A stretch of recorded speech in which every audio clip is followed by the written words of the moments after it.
And welcome everybody to Fabio Sneezes.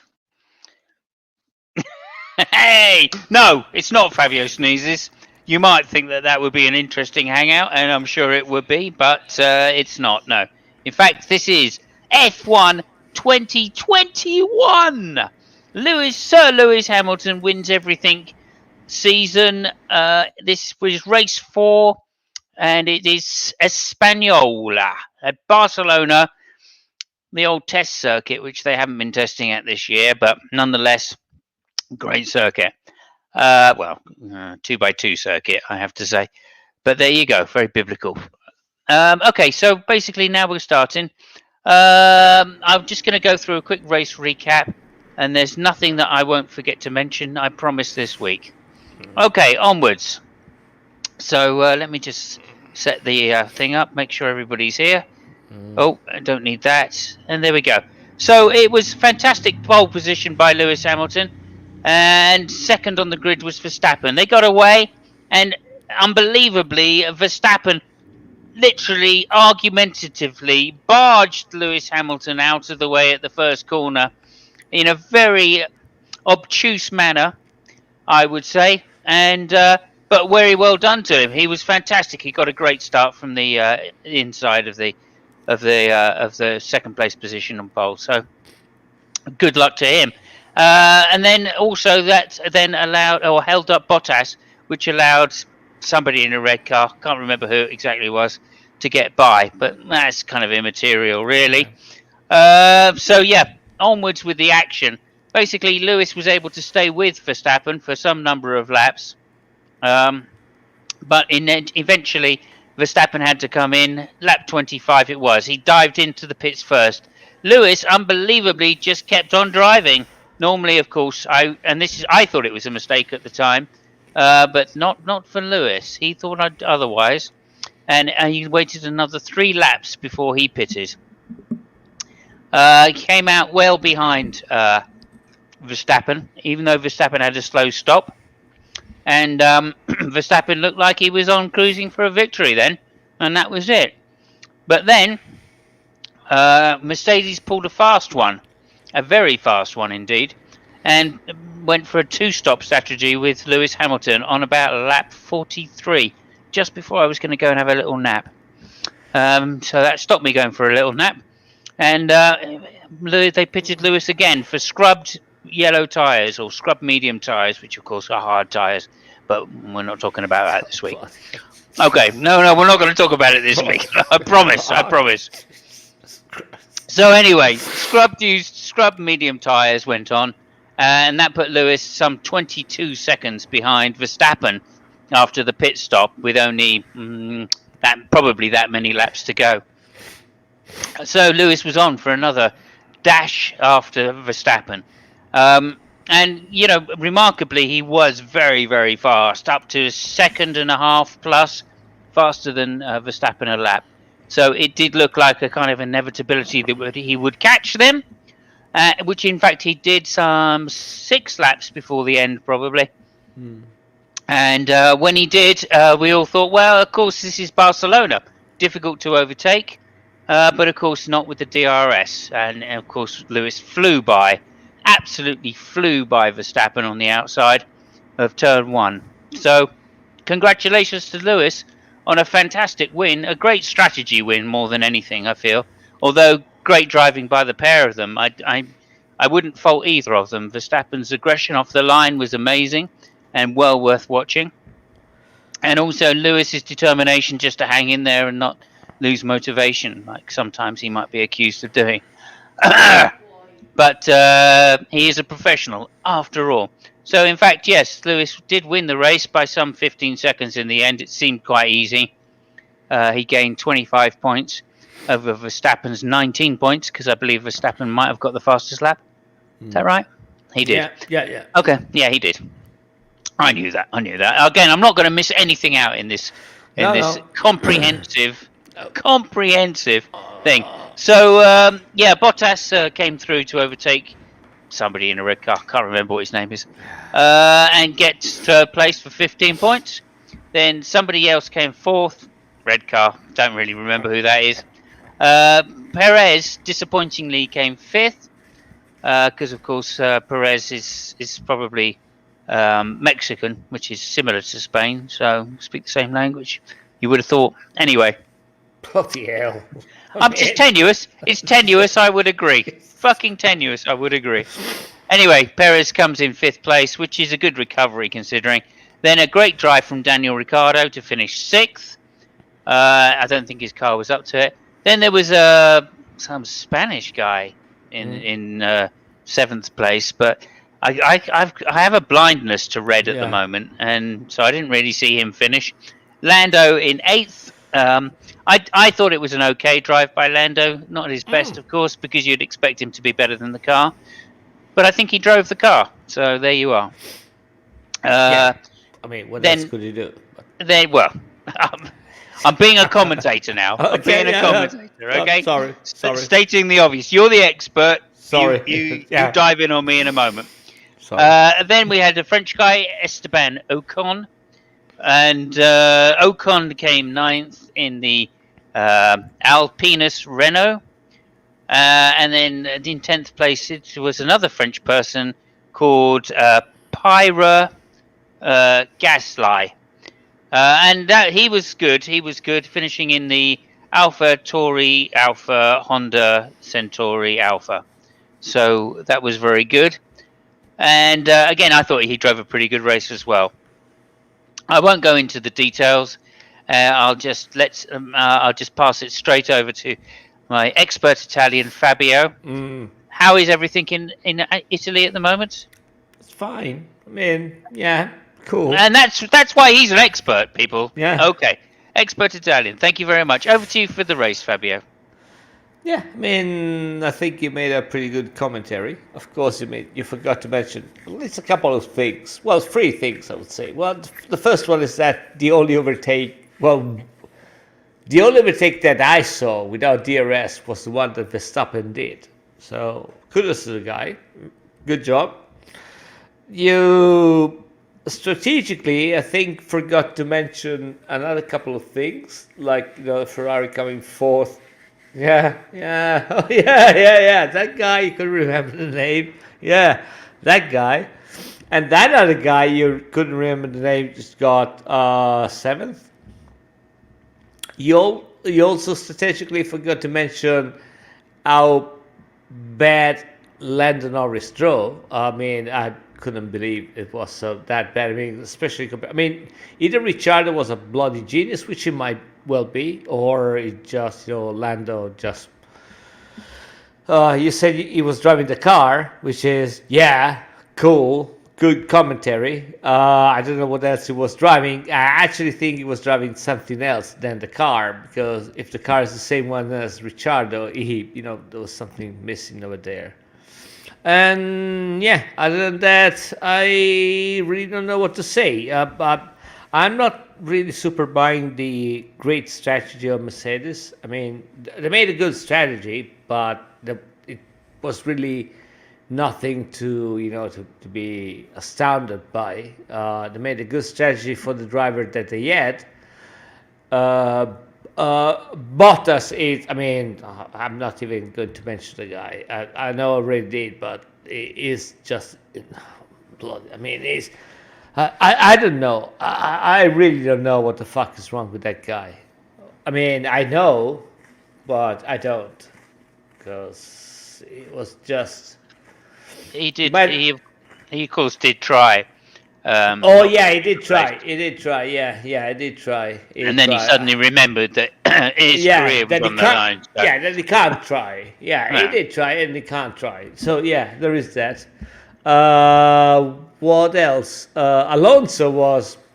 I don't know. It seems to me that he forgot that he knows how to drive at a certain moment. But there was a like a shitstorm of cars driving past him for no reason at all, like 5 corners. I don't know what the fuck happened to the guy.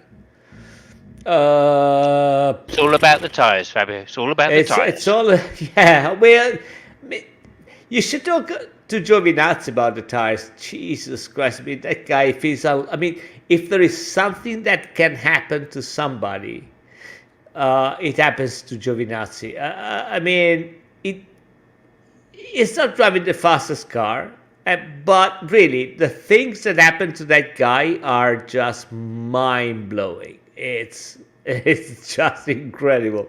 Poor chap. Yeah, Yukio.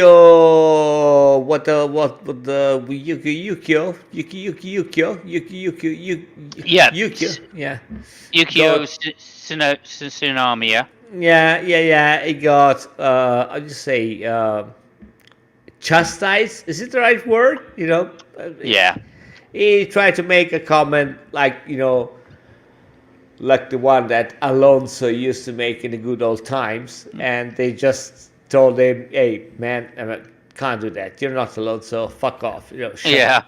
yeah. So yeah, I believe the comment was something like, "Yeah, it wasn't me. It was my car, yeah, and I didn't finish as high as my teammate yeah, because the team are bastards and they don't give me the right car." right. Something like that. Which is funnily this kind of the same things that Mazepin says, but he has no. I mean, he tries to say that. The fun thing is that is that basically owns the team. So if there That's is why somebody, he can't say it. yeah, That's why he can't, because his dad will go, "Don't fucking badmouth the company, son." right, Yeah. right, and Schumacher just drove past him, in Yeah. qualifying and in racing. Actually, I think that Schumacher drove past a couple of Williams too, if I recall. Well, at least Yeah. one, right? Yeah, And he definitely. qualified. Well, both at one point, yeah. Yeah. And I was So super impressed by Schumacher this time. I yeah, was super impressed. And really I good think race. it's because, and this is my hypothetical theory, Hmm. which, and I don't know jack shit. Oh, hi, Monster. Good to see you, mate. Nice for Hey, you to tune in. Yeah, my hypothetical theory about Schumacher is that this is because he knows the track. yeah, might be the case. I mean, Actually, it's just as simple as that. He knows this track like the back of his hand. He's comfortable driving here, mhm. and so he can push the car. Well, that would imply that Russell doesn't know the track, which I No. There's a different reason. It's tyres. See, with Russell, it's tyres. Oh, okay, yeah, because they got different And the tires. same with Alonso. It's the same with Alonso. I Right. mean, this track is notoriously hard on tyres. Mhm. So again, I think you've got to be a bit special to make your tyres last here, which is why I actually think it was a very good strategy Yeah. for Mercedes to put Lewis onto two. Even though Lewis I is mean, very good at holding the tyres, I think it's an inevitability that you're going to put Red Bull in a bad situation because Max isn't so good. No, I'm not complaining about the strategy. It's just I don't think it was a super duper mind blowing strategy. The one that the main Mercedes. I mean, talking about strategies, I was quite disappointed by Ferrari's strategy. If you ask me, because they got fourth. Fourth, Which yeah, was very good. good drive, very good drive. Yeah, It was really good. I mean, the restart from Leclerc was amazing. The only thing that was quite disappointed is that if you get in that, they were obviously racing against the McLaren. They were not even trying against the Mercedes or even the Red Bull. They were driving against the McLaren, and I think that if you get to a point that you're going to get fourth, you might at least try something stupid. Because I mean, what's going to happen? Fourth, fifth, it doesn't really make a difference. They might have tried. I think they had a good chance, even against Bottas at a certain moment. But yeah. they kind of played safe. That I didn't like. Well, a chance, but of course Bottas is not Perez. And as I said a couple of episodes ago, I think this year's car is particularly tricky for all of the drivers. And therefore, it's the new drivers in the team that are going to struggle. And I think this is yet another example of that, where Leclerc has obviously the advantage of being well set in the team, and Perez doesn't. And I think that explains why, with a great drive, and I would stress this again, great drive by Leclerc, he was able to outpace Perez, who frankly was a little disappointing, but not really. I think it was more that Leclerc was a better driver on the day than Perez. Yeah, Yeah, I mean, Perez is kind of disappointing if you ask me. Yeah, but again, aren't It's they all? Aren't all of the new drivers in teams? They're all being a bit disappointing. yeah. I mean, Exception today, of course, was well, Ricardo. But apart no. from that, I mean, no. There is that, and we I think we said it in the last episode too. The thing is that I mean, I don't know. I mean, I was expecting him to do a lot better, especially against, Bottas, which was, surrendering, everywhere. He might have done something a little bit more. He was basically cruising, and he got what, fifth? What did he got? I think he got fifth, which, it's not a good position for the Red Bull. You know what I mean? It's so it's it, if a Red Bull gets fifth behind the Ferrari, it's only because it's the driver's fault. There is no way around it. The car is so much better that he should be able to drive faster than that.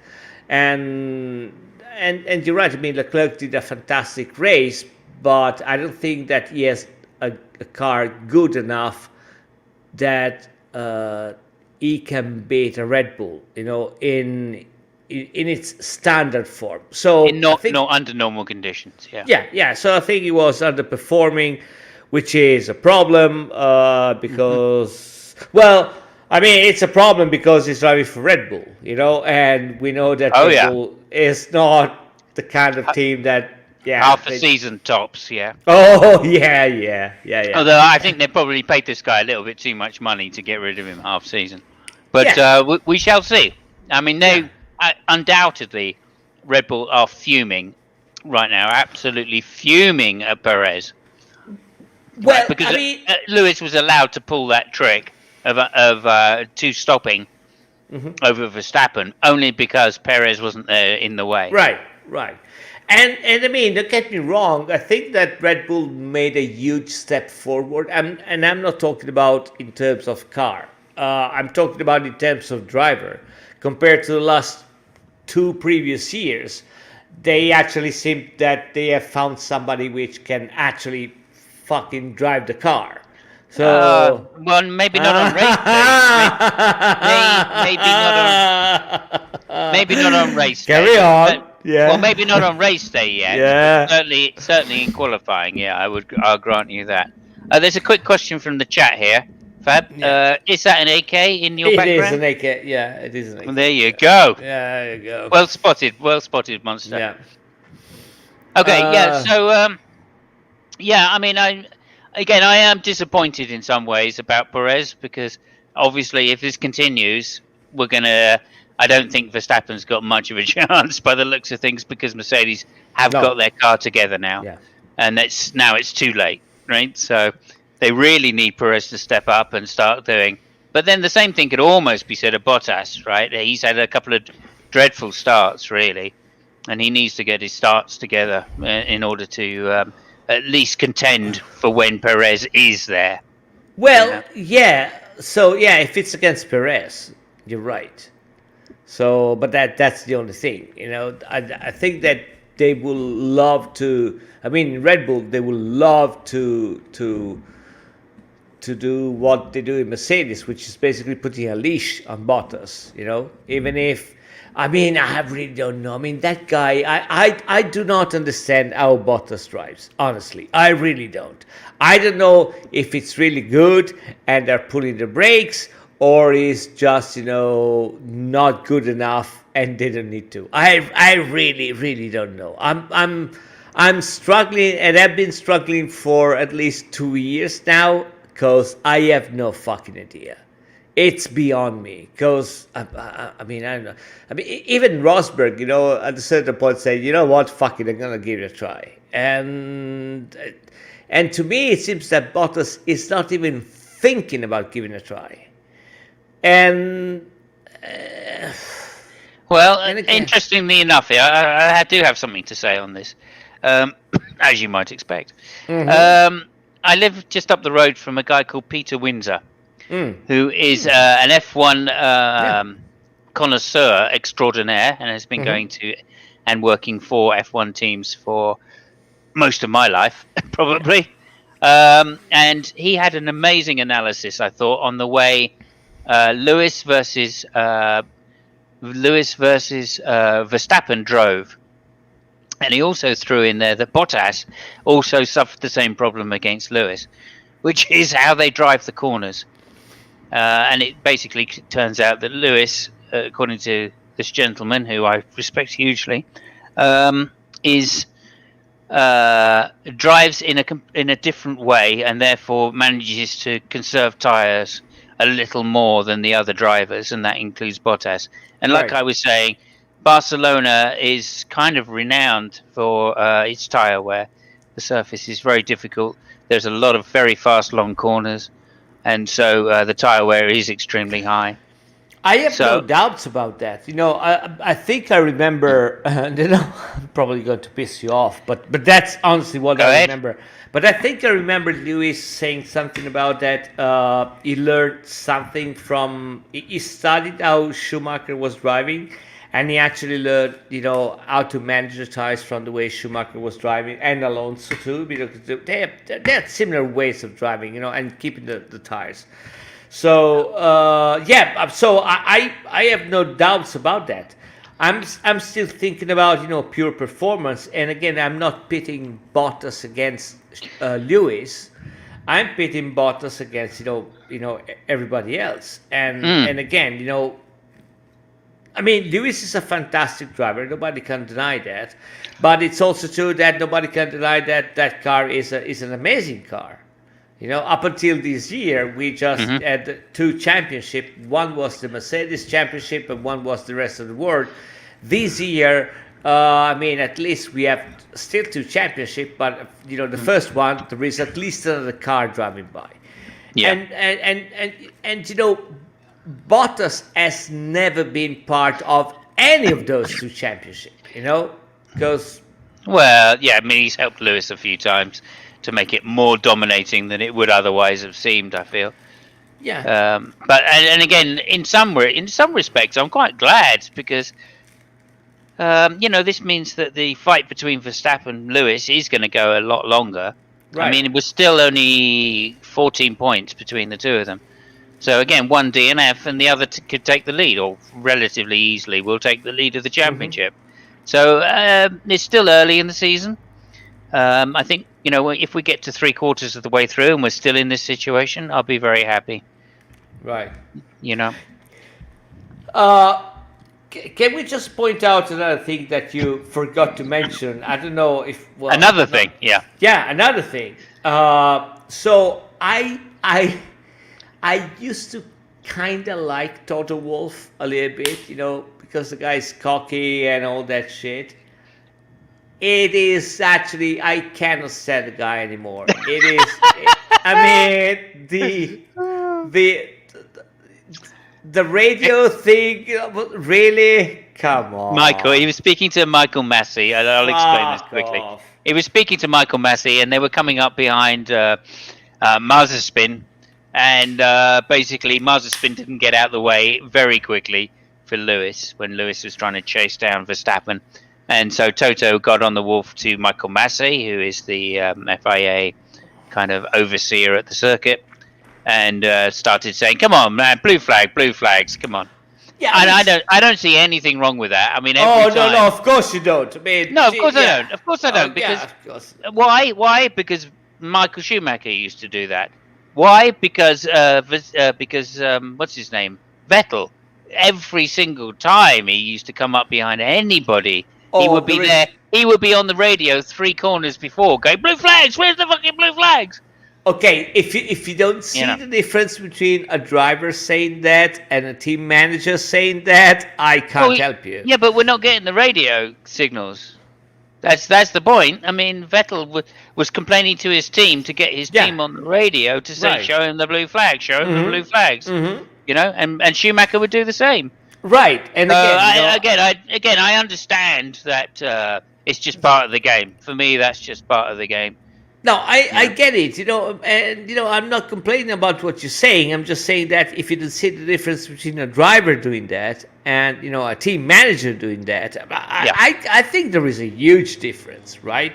Because, well, I mean, I do, so fuck it. No, I'm no. right, I you're wrong. generally, But well, generally I don't, because I know that when the driver says it to the team get on the radio straight away to the FIA and go, "Come on, show them the blue flag, show them the blue yeah, flag." but there is a difference, and Well, also, there's no difference there. There's no difference there. well, there is a difference, but again, if you don't see it, Well, I don't know how to show it to well, you. we But didn't. Well, we just this time we just didn't hear the driver saying blue flags beforehand, Lewis, and all we uh, heard was the call from the thing. And the reason is yeah. this year under these whoever it is multimedia company that owns F1 now, they've decided that there's going to be more access to the team radios between everybody. So And Spooky, so a blue flag is the signal that they give to the drivers, which are they've been overtaken because they are a lap behind. So and that's another thing. I mean, I've always been, for the driver which are going to be overtaken, to get out of the way. That's only fair. I mean, I'm not really super sure about the fact that they have to fucking disappear from the track and, drive themselves in the sand to let somebody else pass. yeah, Because, I mean, they're still racing, and I understand everything and everybody, but, now it seems to me that they have to basically disintegrate themselves and then reappear magically so nobody's bothered. That has always been the case, and again, I get it that no, they got to get out of the way, but no, I mean, no. That hasn't always been the case.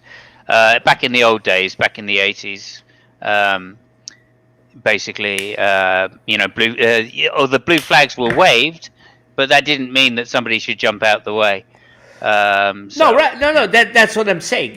Now it seems to be that they have to They fucking have to drive slow down. the course, Well, they got 4 corners basically. Once they're shown a blue flag, they've got 4 corners in which to get out of the way. Yeah, and that's kind of what you're referring to, because sometimes it means they get to the 4th corner and then go, "Oh shit, I can't go through the next corner without slowing down, so got to let him pass." Yeah, so they sometimes literally jump on the brakes and almost stop the car. Sometimes. yeah, sometimes it's a little bit too much. But anyway, Yeah. Spooky says, "Thank you very much for that explanation." yeah.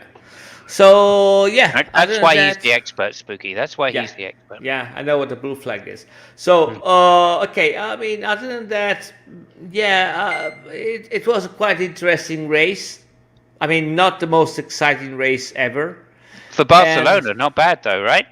Well, yeah, it wasn't bad for Barcelona. I think that one of the problems that we are having, and we're gonna have this year, and we have, even a lot, previous years. I don't know about the cars next year.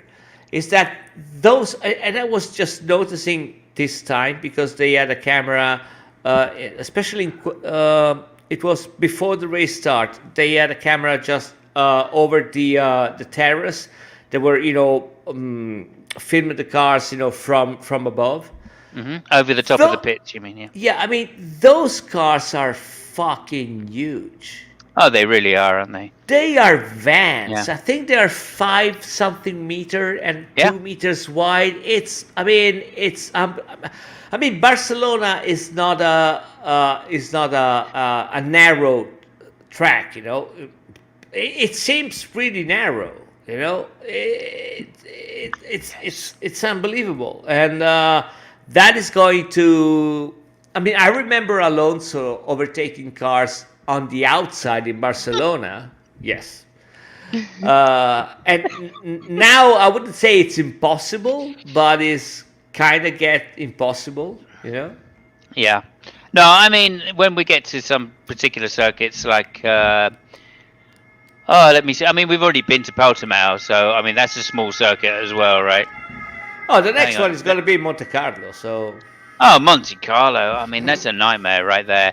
And also, I mean, there's a few others as well, like what's its name? The one Singapore. Are we going to Singapore this year? No fucking idea. But if we do, Oh my God, there's going to be no overtaking there. No, but listen, I So mean, I remember Mugello last year, and I've been to Mugello, good, Mugello a very good. lot of times, and, Yeah. and if you go to the track, it's not a narrow track at all. Oh, I've really? seen, yeah, I mean, I've seen races over there. I'm talking about GT cars. I mean, free on the track. They can stay. And with F1, there is one car and the other car is there and there is nothing else in between. I said, well, I mean, what the fuck? I mean, did they narrow the track all of a sudden that I didn't know of? Mm. What the fuck? No, the track is still the same. It's that those cars are fucking huge. They're a little Yeah. bit too much. Do you know if next year they're going to make some changes about that? I They're going to don't be actually narrower? know the size. I don't actually know the size. I'm hoping they will be smaller. I mean, Yeah. and way less as well. More Yeah. importantly for me, because I think that's what in some respects that's what's ruining the racing, is the weight of the cars are now so large that Yeah.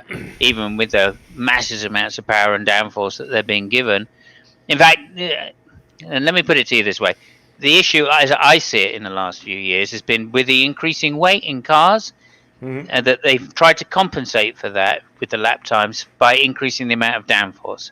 Yeah. And because they've increased the amount of downforce, that's reduced the ability of the cars to race together. Yeah, I agree. I And agree. I and mean, it's that's just a, as straightforward as that. And they're only doing it because they've increased the weight of the car.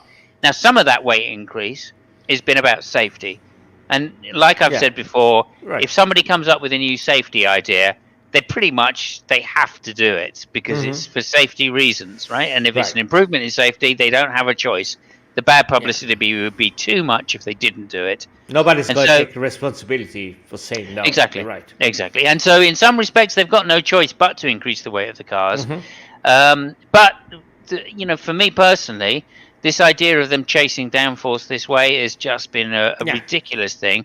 And this year is the worst year for it than I can virtually ever remember. I think the cars. I mean, Lewis was really struggling to keep up, and he was still over a second behind Verstappen on most laps. Right. So Yeah. what's that about? Right. So you can't keep your tires in unless you're maybe 2 seconds behind. Yeah. That's ridiculous gap, It because is that means ridiculous. there I will mean, never be any overtaking. and if it wasn't for DRS, we wouldn't see Yeah, an overtake ever, like at all. ever. And but me and you, we both agree on that fact because we've been saying for years, we should. I mean, the fact that there is basically almost no mechanical grip. It's all downforce. It's a bummer. You could only see I think Lewis and maybe Max a couple of times. Making a slight oversteer in the last corner because they had to get a good drive on. But that was it, and only because there was like a sausage on the outside. That basically the cars jumped on. So yeah, it's a bummer. I mean, I'm not saying they should go back to the Lotuses of the 70s and the Ferraris of the 70s, but Yeah. again, I wouldn't be screaming my lungs off if they reintroduce a little bit of mechanical grip instead of all this aerial, because it's Yeah, well, hopefully that's what it'll be about next year anyway. Excuse me. Yeah, the rules for next year are less aero, yeah, less aero on top, more aero underneath. right. Sorry, I'm going to have a big cough. Hang on a second. Yeah, good. Yeah, so it would be, I don't know what the new size of the tires is going to play in that.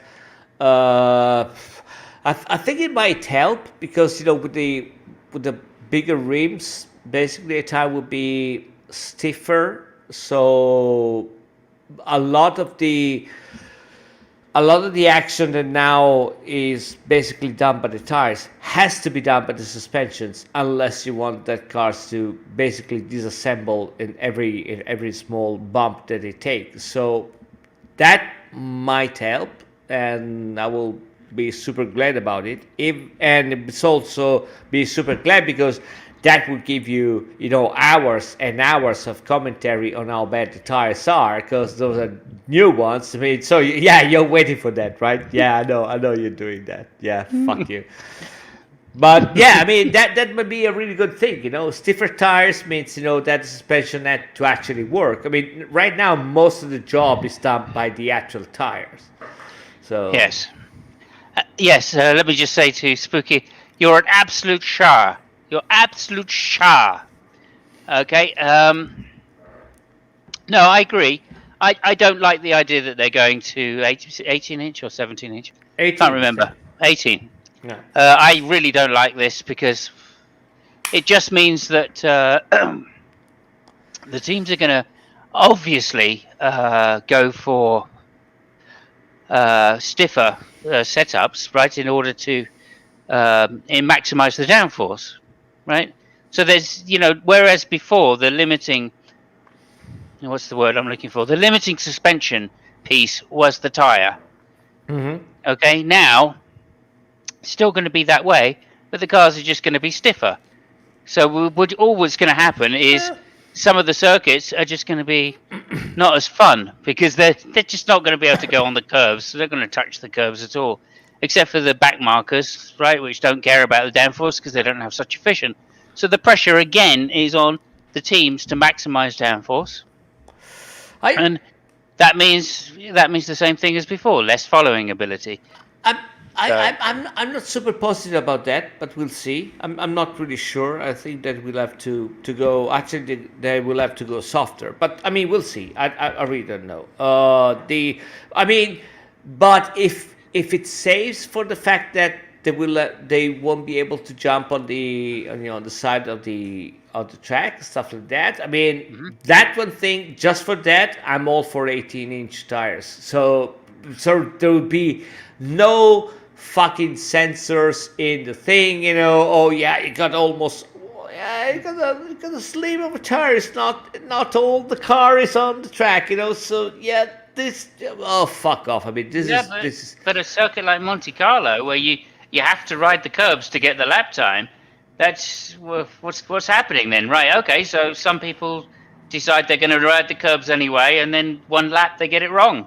Well, I mean, Monte Carlo is not the. I mean, Monte Carlo is Monte Carlo. I mean. Yeah, but many circuits have this. Many circuits have high curbs. We'll see. We'll see what happens. I'm not really sure about that. Yeah. I mean, you might be right. Okay. You might be right. I see your point. I think that in order for them to regain some efficiency on the suspensions, they will have to go a little bit softer because the tire will not be able to absorb those bumps.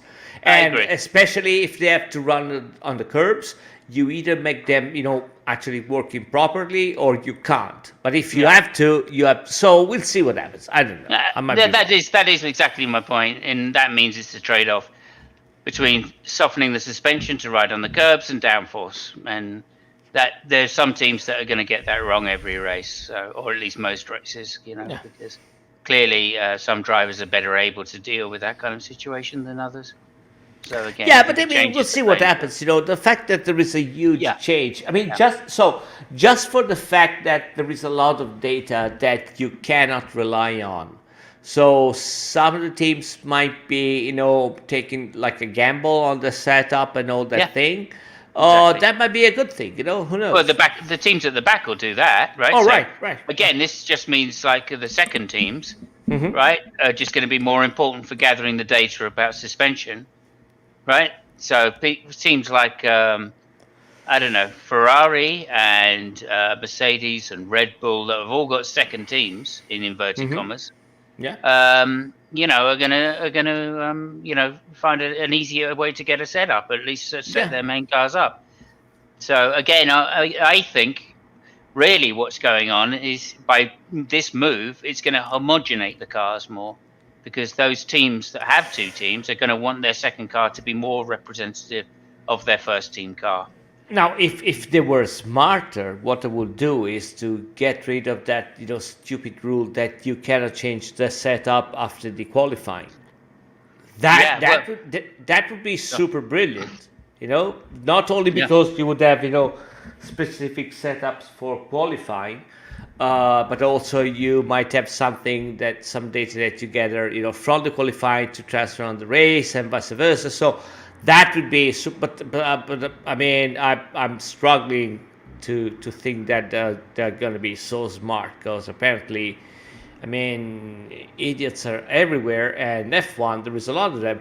What do you mean? Yeah, let me just say, as a qualifier, they are the highest paid idiots in the world, though. Yes. No, Okay, you're right. just You're right. just So as a qualifier. talking about idiot things. What do you think about the short race that is going to happen on Saturday? I'm Please. act- I'm not against it in practice, right? Maybe in theory I'm against it, and I would like it to be done slightly differently. But what I do like is exactly the point that you just made, which is now they'll be able to change the car between qualifying and the race.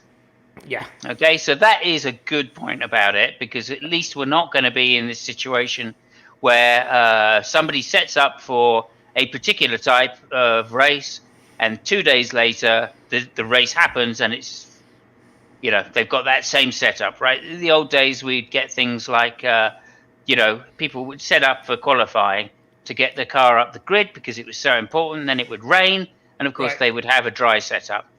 Right. Not so important these days, maybe, with the Mm-hmm. car setups, but nonetheless, in the old days, it was very important, the difference between rain and dry setups, and it still is important to a large degree. So I think for that reason, it's quite good to have these short races, because that's going to be taken out of the system now, and that is a really good thing for me, because I don't want to see cars with wet setups going on dry tracks. I just don't see the point of that at all. It just looks boring. There's no chance the guy's going to win. These cars too slow down the straight. They just become mobile chicanes, and that's just dangerous and not fun to watch, as far as I'm concerned. So that would be my attitude about that. The race itself, well, okay, it's going to be, just as they're saying, just an extension of the main race with a red flag in the middle. And that's cool. I guess what we're really looking for then is to have crashes. That's the only reason I can see that they've put the damn things in there, is so we can have some crashes and have someone actually crash out and then have to go to the back of the grid for the main race. Well, that's what they were doing with penalties, right? Yeah. So I don't really see the difference. I just don't see it. I don't. But as a fan, I don't mind watching the cars race more than race. Oh, yeah. No, you're right. You're right. So and of course, the real reason they're doing it, just to say this as a final thing before you go, which is they now have 3 must-watch sessions instead of 2, right? So they now have a Friday session, which everybody should be watching because it's the qualifying. They have the Saturday session, which is the race, so everyone's going to tune in for that. And then they have the Sunday. So they're just, I feel it's very gimmicky. Very gimmicky. If they had the reverse grid, I would love it. Oh, yes. Reverse grid would be fantastic. I agree with you. Yeah. So what do you think about the short race? I don't know. I just want to be on the fence and eventually say it's a good thing if it turns out to be good, and it's shitty thing if it's shitty. I have no idea, but I understand your point, and they actually make a lot of sense. So you might have drawn me slightly towards your opinion, because I'm really when they announced the concept, my brain just shut off for a second and said, okay, what the fuck is this? I have no idea what it is. It's not F1. It's what is this, right? I mean, what would have been really funny if they made the short race on GT cars. That would have been amazing. So all the drivers on GT cars on a Saturday for a short race, and then on the proper cars on a Sunday. I mean, you want to make something crazy? I mean, go full Monty on it. Okay, how about this for crazy then? All right. Right. They reverse the drivers, not the cars. Okay. Yeah. That's crazy. So Lewis has to drive the Haas, right? And Russell gets to drive, and Mazepin gets to drive the Mercedes. Yeah. Oh yeah, Yeah. that would be something else then. That would be, yeah. They might as well, draw the lottery of the car. Yeah, You yeah, know? exactly. Yeah, yeah, Yeah. yeah. Yeah. So I think that would be quite fun, and then we'll see if That would be Lewis can win funny. from the front in a hat. Yeah. But yeah, okay. I mean, that's just pie in the sky, of course, because there is multi-millions, billions of money, billions of Yeah. pounds going into this Yeah. sport. So not a chance, of course. Anyway. Nonetheless, that's fine. That's fine. And of course, just to finish up on that subject, which is to say, two of those races are, of course, Silverstone, Mm-hmm. which is going to have the sprint race. So that'll be really nice because that's a great circuit. Yes. And of course, the other great circuit they're going to do it at is Monza. Mm-hmm. Yeah. So Yeah. I'm thrilled about seeing an extra or a sprint race, Right. which I think it has some other little differences as well. Like, although they're not saying that you only have to go, you can't do a pit stop. I think the top teams won't want to do a pit stop, right? It'll be it's 100 kilometers. It's a third of a race, so they could all make it on one tire. Mm-hmm. And so I'm quite excited for that because this does reward teams that can conserve their tires more. Yeah. So there is maybe if it were to come in full time and teams were to design their cars to have a Saturday race, I would be quite interested in that. Although you were told. Sorry. Pirelli would just turn around and say, "Oh, we're going to bring different tires to each." You know what I mean? So you wouldn't win anyway. But carry on. No, you were talking about pit stops. I almost forgot the problem that Red Bull had, and apparently it was because they had some misunderstanding with the driver, with Verstappen. They called Verstappen in for the next lap, and he actually, it either wasn't really clear, but he got in the pit one lap before. Early. Yeah. So yeah, they took them 4 seconds and something because they were not really super ready, but good job for Red Bull, to kind of. I don't believe Christian Horner on that, to be honest, because that's where that came from. I think they called Verstappen in at exactly the right time, which was the last possible second, so Mercedes couldn't react, right? Because they wanted the undercut, because they thought that was the smart move.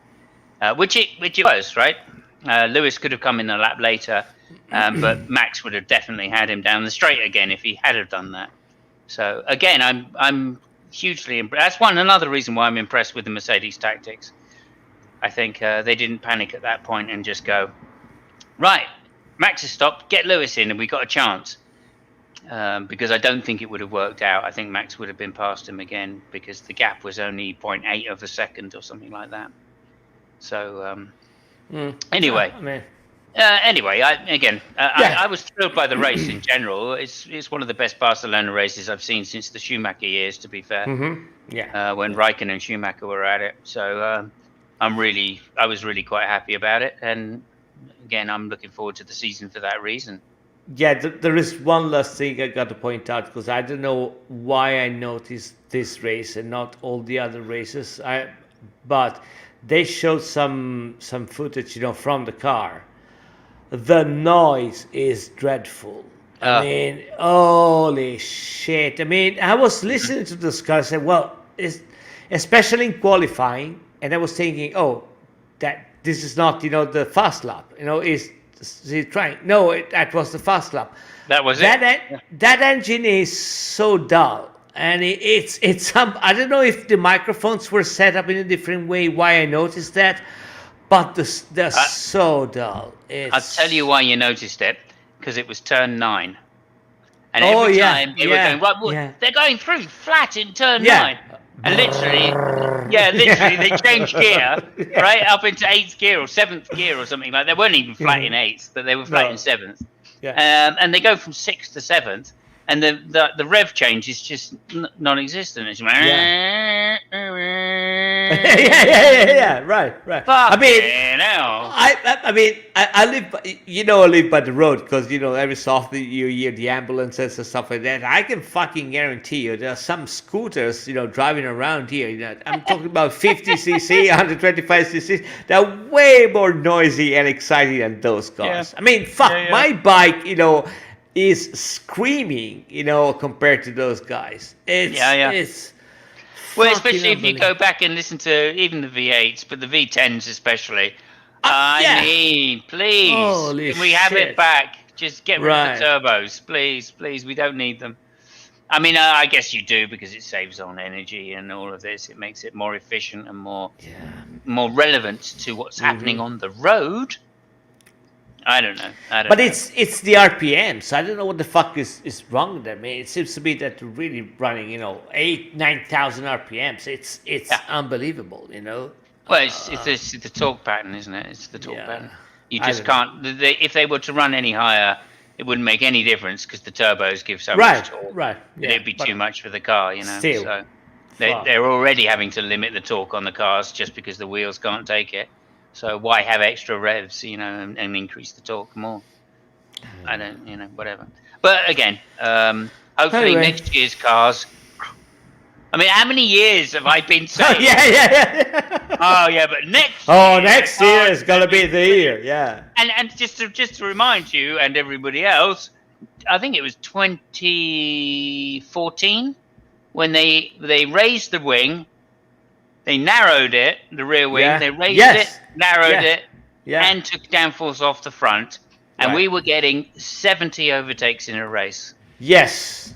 Yes. 70 overtakes in a Yes. race. It's Yes. that simple to fix, It people. is. It The is. cars don't look very good. They don't look No. sexy, but it fixes the problem Right. with the Right. racing. I mean, we've been saying that until we're blue in the face. Mm. Smaller wings. Yeah, get the fuck out of the wings. Really Yeah. small ones, and mechanical grip, and fuck it. I mean, you will see. I mean, it is a very different thing when you're braking and you have 20 tons of downforce, or you have 10 tons of downforce. Yeah. It is super different It because makes a big difference to the racing. It makes a huge oh difference to the yeah, racing. yeah, The yeah. I braking mean, distances are crazy short. when You know. when you feel that the car is going to move, a little bit like that. Oh yeah, now you see demands from the kids. You know what I mean? So, yeah, Yeah, because yeah. when it's braking and it's not going like that, but it's also braking like this. So okay, fuck me, wherever I'm gonna go. Yeah. Mm. Yeah. I agree. And again, this is the hope for next year that they're removing downforce Mm-hmm. from the front and the back of the car, Yeah. and they're going to put it underneath the car, and that should improve the distances at which you can follow, and Right. increase or reduce the tire wear Right. as well for the front and rear. As a penalty for following, I should say. Yeah. So those are the two kind of things there. But of course, because they're introducing rear downforce or underfloor downforce now, diffusers, I guess you'd call them. Yeah. We're going to be shortening the braking zones again. So Yeah. it's not going to make a fucking No. bit of difference. No. Yeah. That was my own personal opinion, but I don't know until I see the cars. I won't know. Yeah, we got to see. I don't know. I don't Yeah, know so- I mean, if the tires is gonna affect the way that the old package behaves. I don't know. I mean, I think we'll have to see. What I really, really, really, really hope is that those guys in F1, they just take I mean, I'm not talking about days, but just go and talk for 2 or 3 hours with Dallara, which they make the cars for the Formula Indy, and I remember Paolo Dallara when he every year they ask him, and especially at the beginning when he won the contract for the chassis in IndyCar, and they asked him, listen, we want a car which is fast, but we also want cars that they're able to follow each other really closely. And there is an interview of engineer Dallara said, I mean, that was the most craziest thing I've ever anybody has told me, because I mean, you can't have it both ways, right? So they made a huge work on that. They made and actually, I mean, they managed to do that. It's a car. I mean, I To understand some it's degree, yeah. Yeah, I Yeah, mean, just compared to an F1, I agree oh with you. It's yeah, more a compared. van than a racing car, Hmm. but they actually, kind of solved the problem. So if only they spent a couple of hours with the guys and, listen, we don't want to make an IndyCar, but how can we manage to do that? I think the guy Mm. might have some good pointers, say, okay, you got to do this and try to do that. And eventually things Yeah, might turn out. But it's, I mean, it's wishful thinking, I guess, so it's, yeah. I'm afraid so, because of course all that's left to the teams now is to manufacture their chassis. That's Right. all they've got left. So you take that away from them, and there's probably not going to be much of a Yeah. Formula One sport left. And the other thing I just mentioned, of course, is the reason that they keep updating the car and allowing more and more downforce, etc., is because things like world endurance racing, the Hmm. no, the what do they call the prototype cars? What do Yeah. they call those? LM2, I mean, LM2s, yeah, etc., or LMA or B or whatever. yeah. Those cars are super, super quick. Oh, And of fuck course, yeah. Formula One wants to remain one of the fastest motorsports on the planet Right. that has incredible cars that no other.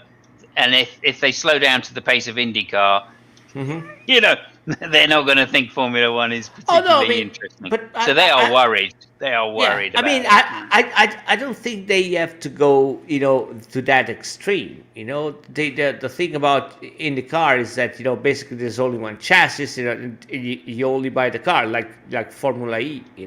Hmm. I don't think you got to go that extreme, but having at least a rule book which has some good directions into that direction, that might be a good thing, Yeah. instead of trying, oh yeah, let's not, let's make the bottom of the car a little bit shallower, and fuck off. I mean, really, I mean, those guys, they've got tens of guys, they don't think about anything else than how can I regain my advantage if you take away 10 centimeters out of the end plates.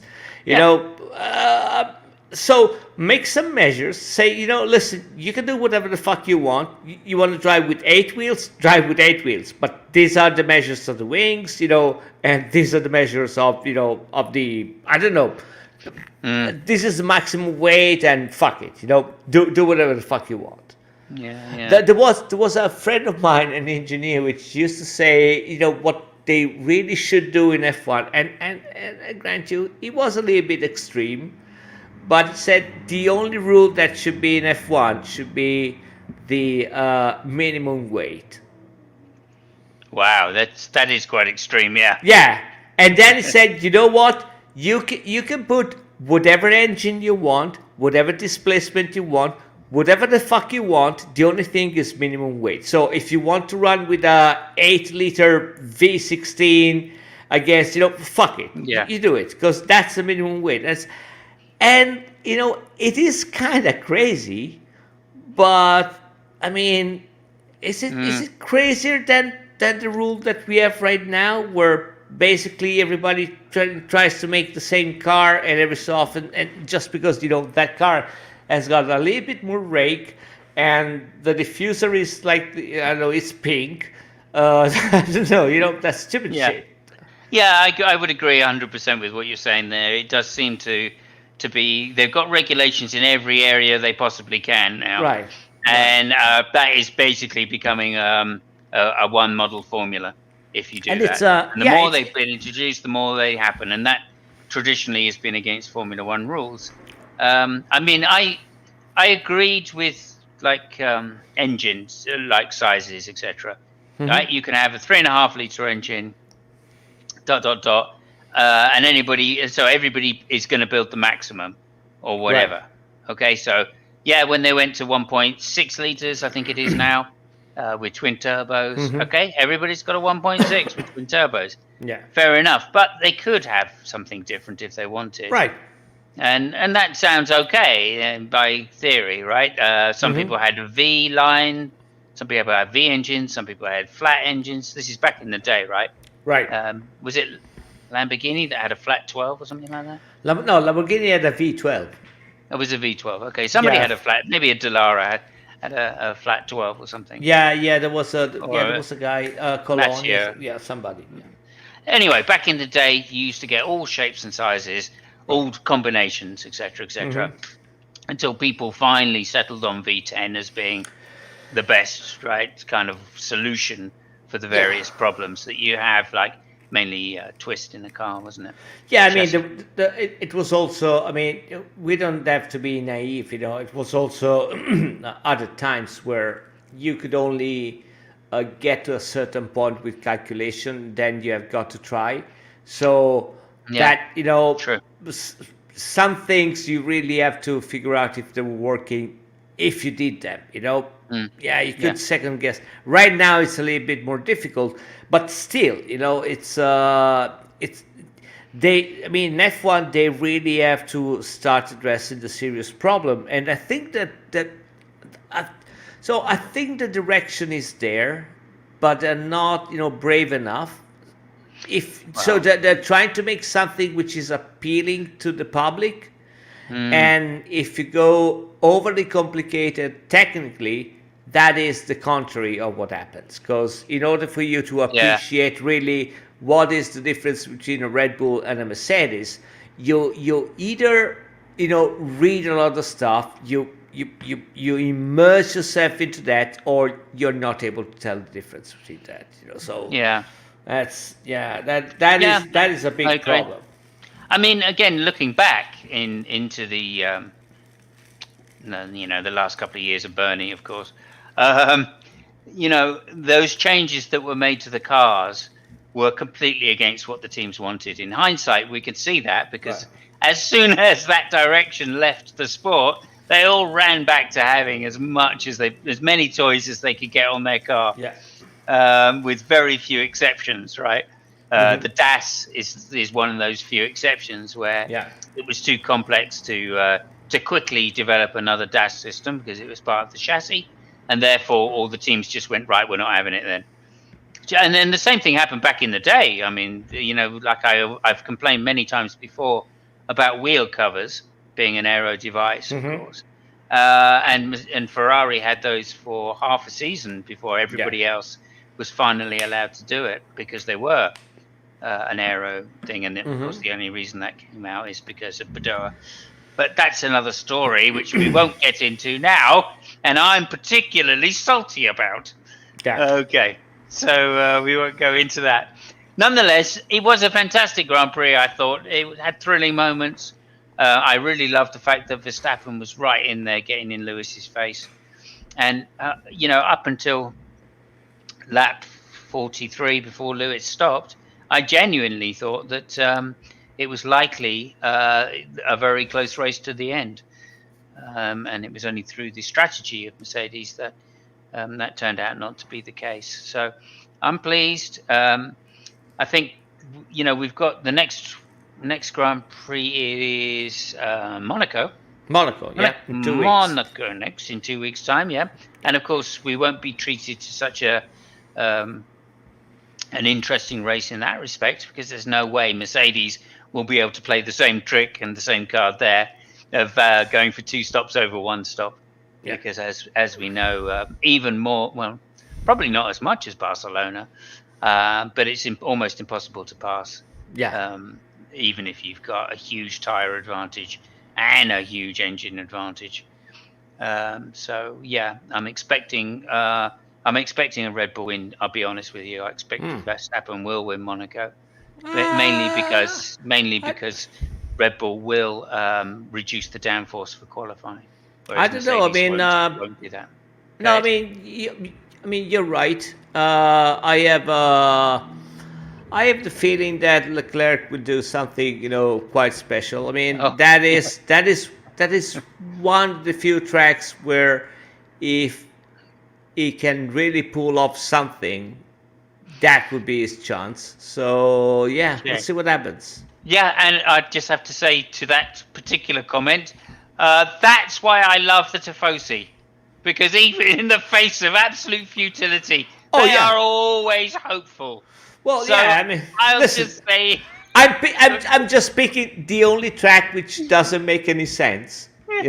which is Monte Carlo, where literally everything can happen. If you just make if it just happens that you make a good qualifying for fuck me reasons, I mean, Yeah, I would it's say true. you got it in the bag, but yeah, you Yeah, it's true. basically You got got it a in the very bag. good chance. A very good Yeah, chance, provided the pit stops go well. But yeah, yeah. agreed. I wouldn't give Leclerc two chances of a win. Let's put it that way. I wouldn't give him a single chance, let alone two chances. But anyway, hey, you never know. Never Anything can know. happen. Yeah. Verstappen could take Lewis out at the first corner. I mean, So, yeah.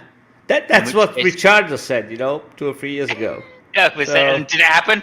yeah, I don't know. No, I don't think it did happen. No. But nonetheless, that's fine. That's fine. Okay, so thank you so much again, Fabio. It's always a pleasure to talk F1 with you. Yeah. It's my honour and privilege to do so, sir. I will see you again in 2 weeks' time for this. Okay. And thank you, everybody, for tuning in. Please remember to like and subscribe and ring that bell for more fantastic comment. So from me, it's ciao. Ciao, ciao. And from